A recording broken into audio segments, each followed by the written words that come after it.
Il va falloir repenser l'aménagement des territoires. La loi climat et résilience impose de limiter l'artificialisation des sols. Elle concerne aujourd'hui 12% de la surface en Alsace. C'est 2 fois plus que la moyenne du Grand Est. Et cette nouvelle législation pourrait poser problème dans certaines communes. Explication dans le dossier de cette édition de Nadine Lee et Xavier Canet. Des villages toujours plus étendus. En 10 ans, l'Alsace a perdu 7500 hectares de zones naturelles au détriment de l'agriculture et de la biodiversité. Mais ce modèle, hérité de l'après-guerre, vit ses dernières heures. L'État a fixé des objectifs. Entre 2021 et 2031, il faudra réduire de moitié la surface consommée lors de la décennie précédente. C'est une révolution en ce sens qu'elle exprime des objectifs chiffrés. Donc c'est plus simplement d'être gentiment économe, de ne pas gaspiller.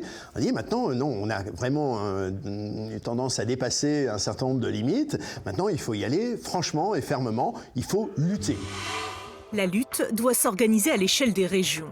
En 2024, le Grand Est va allouer à chaque territoire alsacien un quota d'hectares constructibles.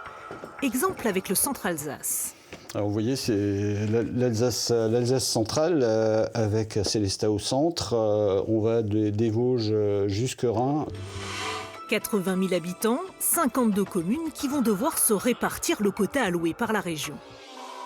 Autant vous dire que ça va être difficile parce que, évidemment, il y a des arguments qui vont dans les deux sens. Un territoire qui n'a pas été dynamique ces dernières années se dit mais il n'y a pas de raison que je ne le devienne pas, etc.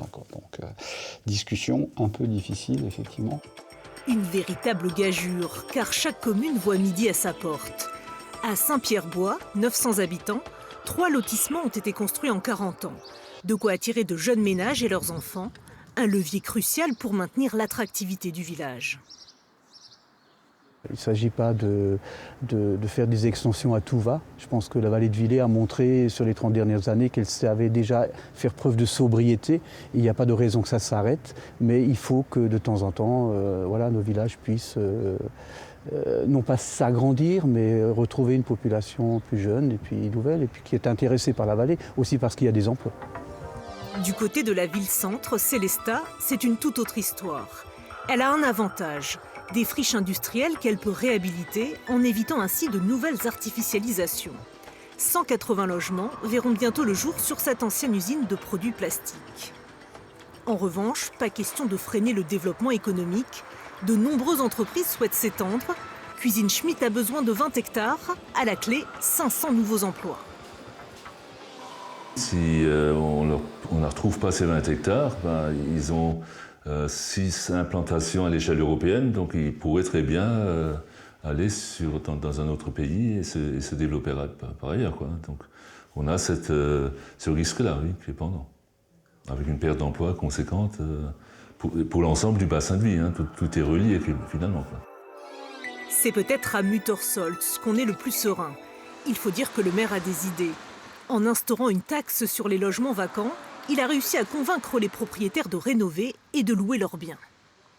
En gros, on vient de réaliser un lotissement de 30 logements en zéro artificialisation nette. Ça veut dire qu'on n'a pas consommé le moindre mètre carré puisque c'est des logements vacants ou des bâtis vacants qui ont été réhabilités en logement.